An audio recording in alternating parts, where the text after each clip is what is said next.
హైదరాబాద్ ఉప్పల్లో భారీ చోరీ జరిగింది. కొర్రేముళ్ల మక్తాలోని రియల్ ఎస్టేట్ వ్యాపారి నాగభూషణ్ ఇంట్లో 2 కోట్ల నగదు నెత్తికెళ్లారు దొంగలు. 28 తులాల బంగారం కూడా అపహరించారు. ఉదయం పాల కోసం వెళ్లొచ్చేసరికి చోరీకి పాల్పడ్డారు. దీనిపై పోలీసులకు ఫిర్యాదు చేశాడు బాధితుడు. ఇక తెలిసిన వారే ఈ చోరీకి పాల్పడి ఉంటారని పోలీసులు అనుమానిస్తున్నారు. ఇదే అంశంపై పూర్తి అప్డేట్స్ ని మా క్రైమ్ ఇన్స్పెక్టర్ రమేష్ వైట్ల అందిస్తారు.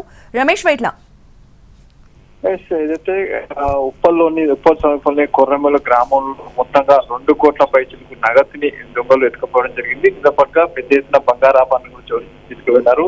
అయితే రియల్ ఎస్టేట్ వ్యాపారం చేస్తున్న నాగభూషణ్ ఇంట్లో జరిగిన చోరీ సంబంధించి ప్రస్తుతానికి పోలీసుల విచారణ కొనసాగుతుంది. నిన్న తన 9 ఎకరాల స్థలాన్ని అమ్మగా వచ్చిన అడ్వాన్స్ గా వచ్చిన డబ్బును తీసుకువచ్చి ఇంట్లో పెట్టడం జరిగింది. ఇంట్లో మంచం పక్కన పెట్టేసి అది పడుకోవడం జరిగింది.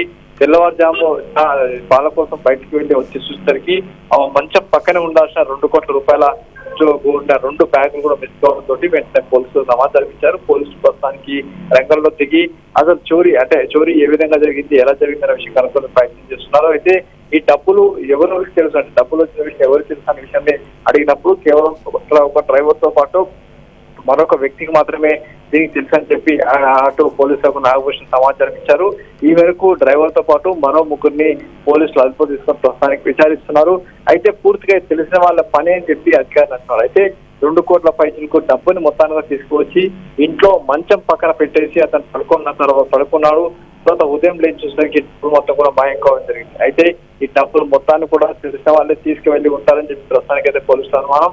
ఇప్పటికీ క్లూస్ టీమ్ టాస్క్ వచ్చి క్లూస్ మొత్తం ఆధారాలు మొత్తం సేకరిస్తున్నారు. ఆ చుట్టుపక్కల ఉన్న సీసీ కెమెరా కూడా అధికారులు సేకరించే పనిలో ఉన్నారు. Right, thank you Ramesh Vaitla.